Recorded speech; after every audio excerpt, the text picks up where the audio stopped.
Ini ku ahli sunnah ciri khasnya niku mbok wong tau dosa kaya apa tetep dianggap Islam.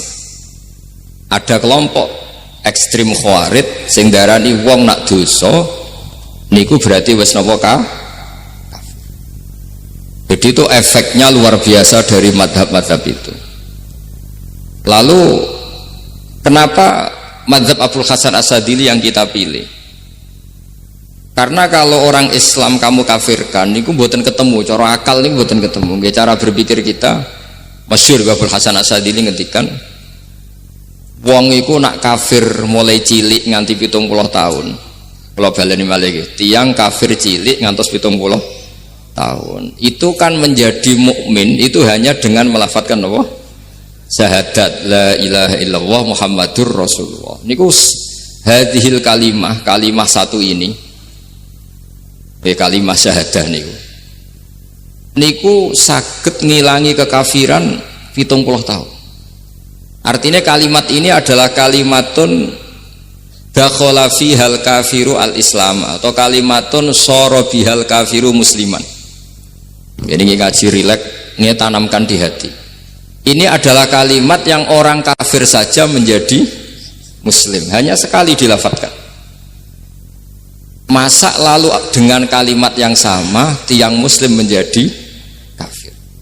Ini kumun buatan ketemu akal. Makanya madhab takfiri, madhab gampang mengkafirkan orang itu jelas madhab yang enggak ada rujukannya sama sekali, enggak ada pegangan ilmiahnya sama sekali. Wong kafir wae jadi Islam, mosok wong Islam jadi kafir. Mau perkara tahlilan ning kuburan.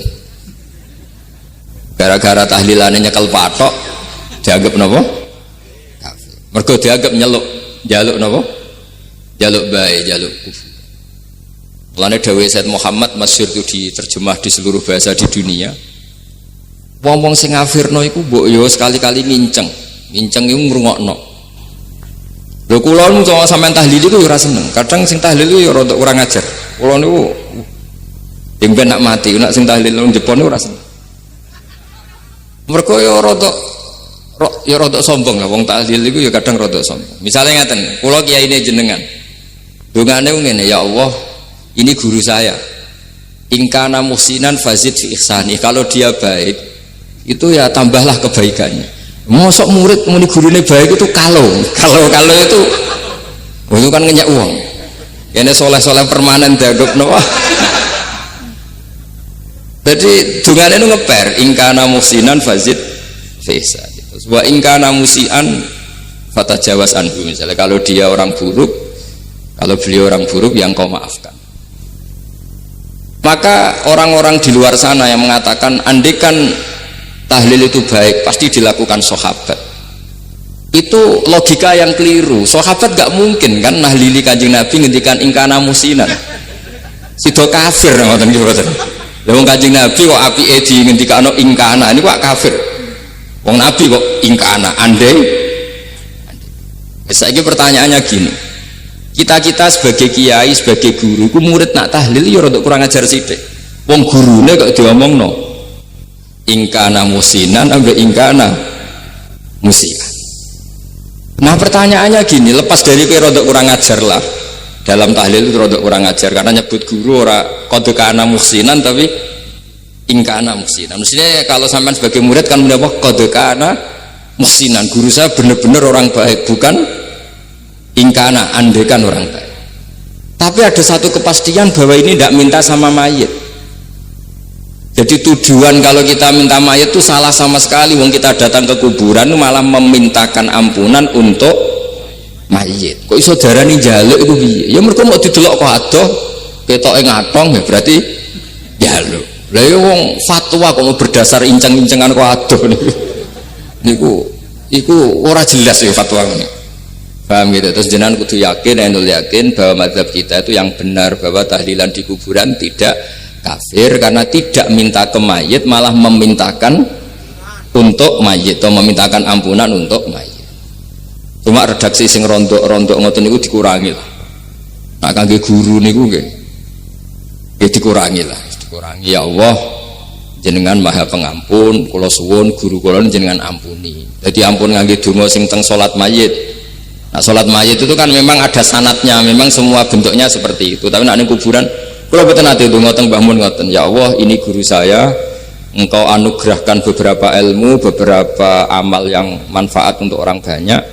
Kula suwun jenengan tampi, jenengan dat sing maha pengampun, jenengan ampuni. Tapi betul ngangge ingkana ini, angen-angen muga aku dadi kiai ini tersinggung. Murid orang ajar, masuk darani gurune apik iku andekan. Tapi berhubung ra paham ya alhamdulillah ya do tahlil yang wali songo ya buanter-banter nganggo mik. Lah sing kene paham ya rada risi piye? Wali songo darani ingkana iku piye wah. Dadi niku mareni mulane kula suwun nak tahlil nyewa kiai sing alim lah ben rada bener, rada bener. Tapi ampun nyewa kula mboten kurun.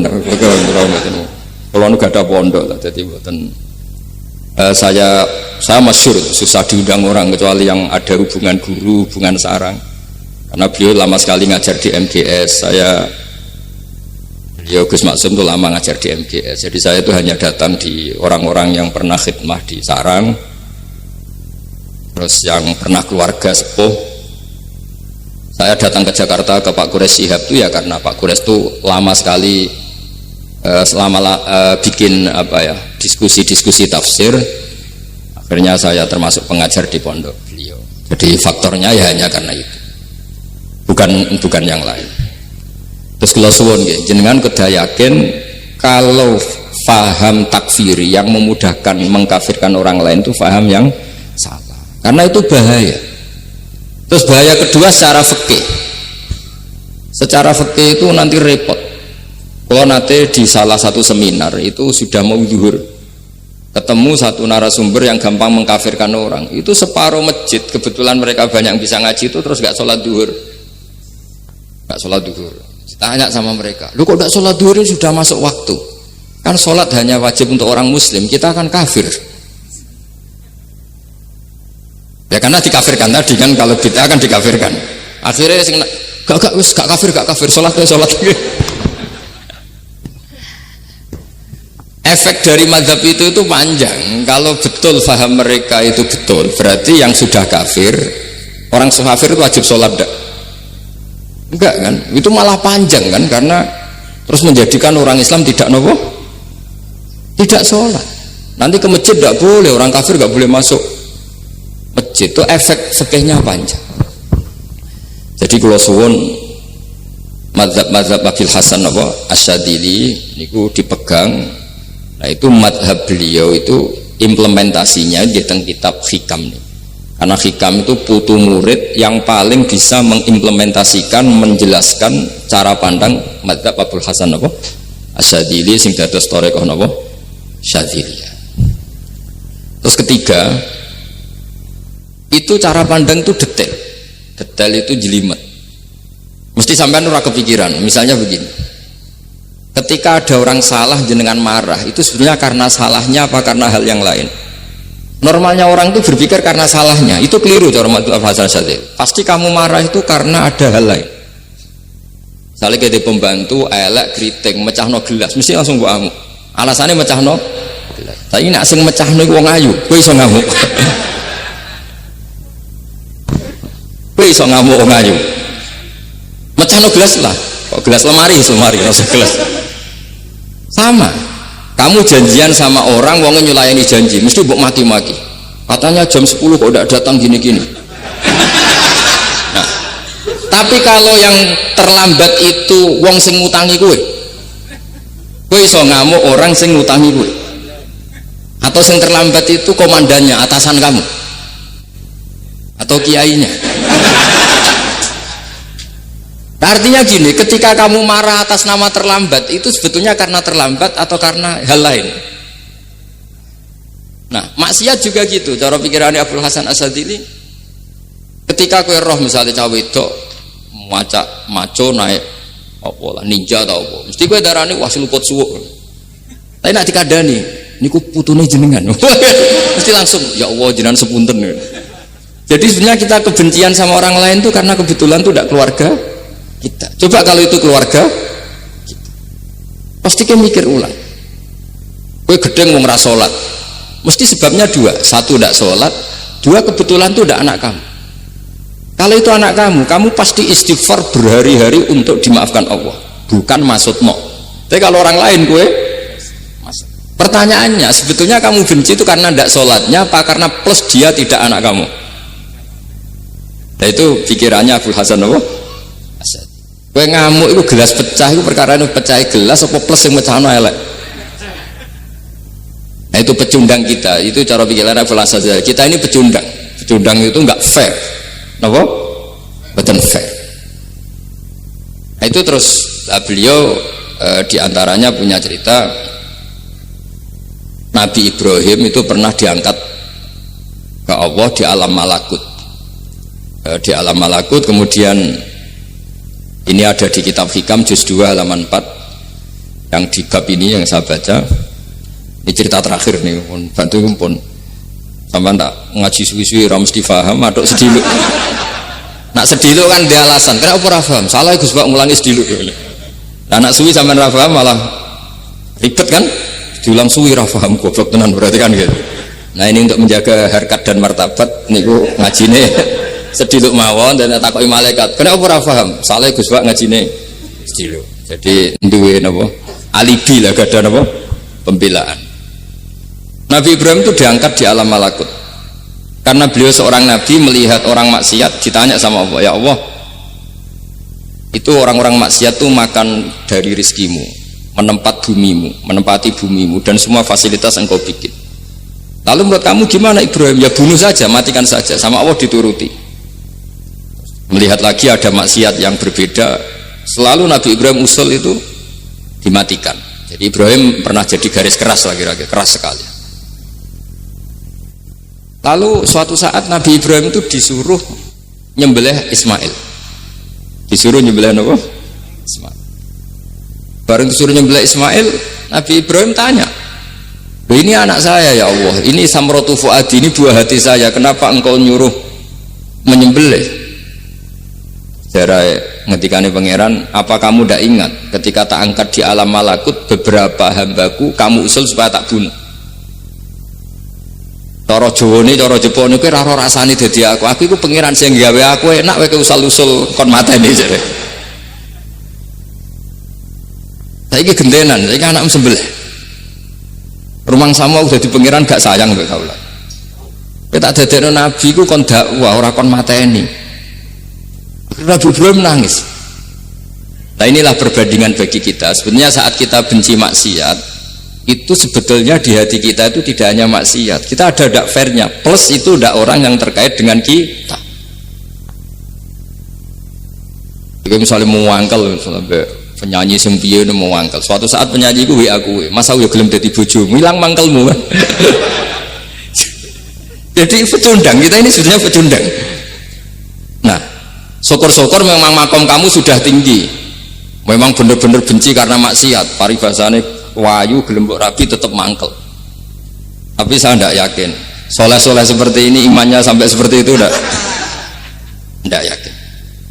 Dan saya kalau yakin begitu berarti keyakinan salah itu salah dan bodoh itu, karena itu nggak terbukti.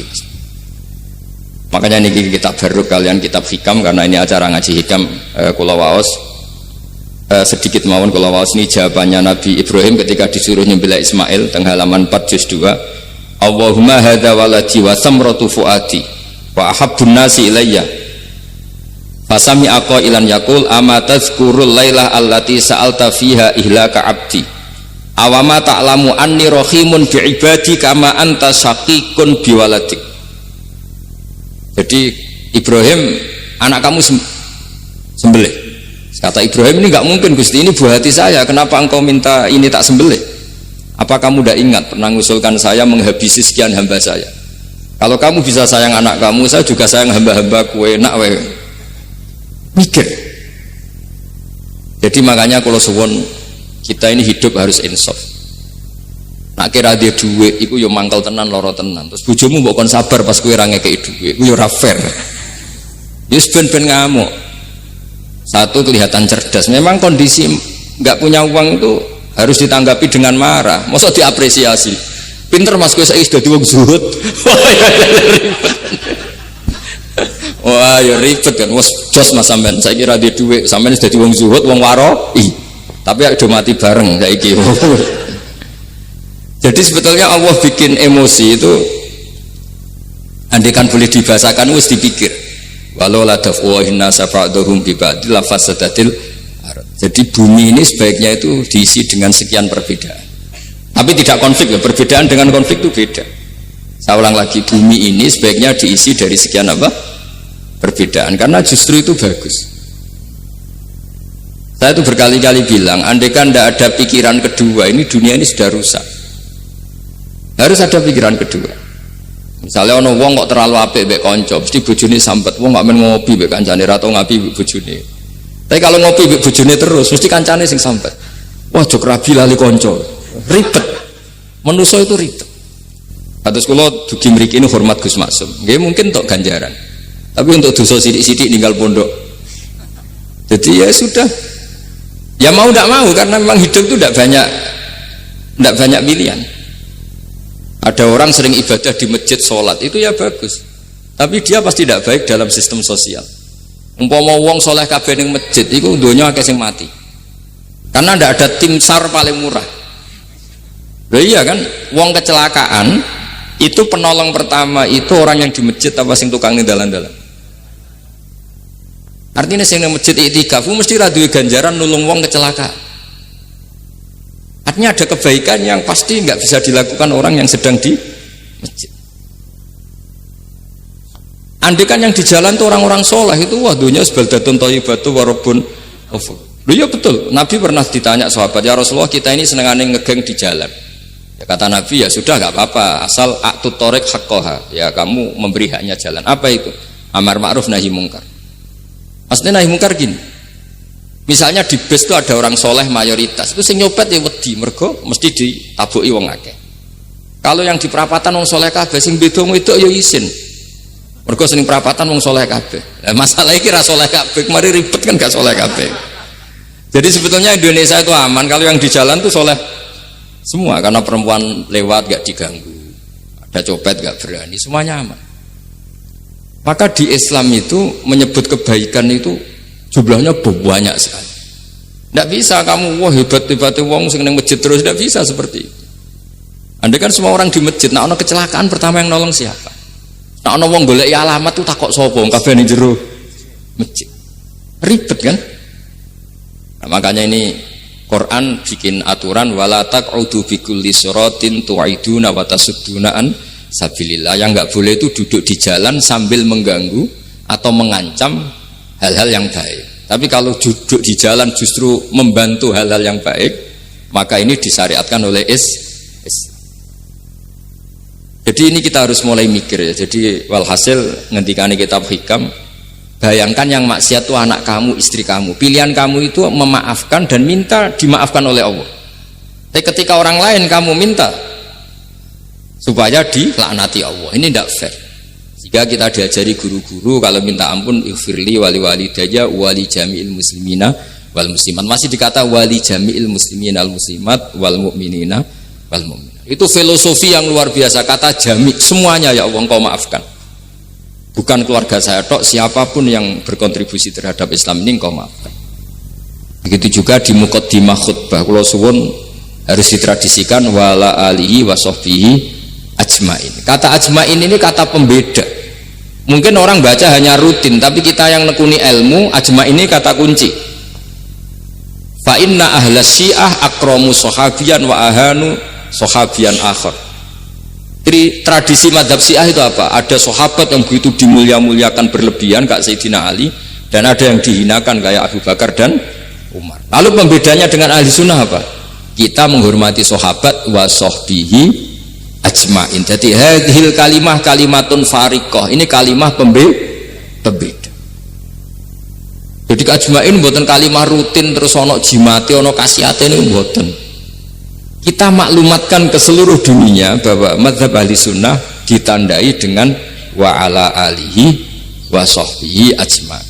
Ane dawe Basim wa nukrimu ahlal bait wa nukrimu jami'a ashab Rasulillah sallallahu alaihi wasallam. Jadi wa nukrimu jami'a ashabi Rasulillah sallallahu alaihi wasallam. Ciri utama mazhab Ahlussunnah apa? Menghormati keluarganya Nabi dan menghormati seluruh, ada kalimat apa? Seluruh sahabat. Jadi kata ajma'in itu kalimatun fariqah atau kalimatul fasl. Kalimat yang membedakan mana mazhab Syiah dan mazhab Ahlussunnah apa? Itu kalau jenengan ngaji teng Gus Maksum napa teng Kiai Haji Maksum, di antara mazhabnya sinten? Nabi Ibrahim yang diceritakan Abdul Hasan apa? Asyadili, kebencian kepada maksiat, kita semua pasti benci maksiat. Tapi gak fair kan, yang satu kamu laknati, yang satu kamu doakan. Ujung-ujungnya apa? Ada unsur hadun nafsi. Kalau yang terkait dengan jenengan mbok dongakno di sepuro, nah yang gak ada terkait mbok pasutno. Ini kan gak fair, padahal sama-sama apa? Maksiat. Kalau suwun polemik tentang ketentuan gimana hukumnya ziarah kubur, ya hukumnya baik karena mendoakan atau memintakan ampun untuk yang mati, bukan meminta sama yang mati. Udah bisa Muhammad kena arah percaya rukokno wong didelok kok ado pancen ya ngeri kan, patoke diusap-usap bariku ndonga delok kok ado kan njaluk kuburan, padahal mayite ngeluhe perkara mau. Kadang nek sing kiai ini rapati iso ngaji sampean ingkana wali kok diarani napa? Ya Allah, jika mayit ini, andekan mayit ini baik, maka, dan andekan tidak, lu cara kowe dadi mayite bocah ora jelas sih. Mayit, nah, makanya ini cobalah kalau sholat jenazah tidak apa-apa doa itu karena sanatnya seperti itu. Kalau doa guru ya diatur-atur yang baik lah, langsung mawon ya ghafiratun wal khotiat gini-gini, saya mohon beliau amal baiknya jangan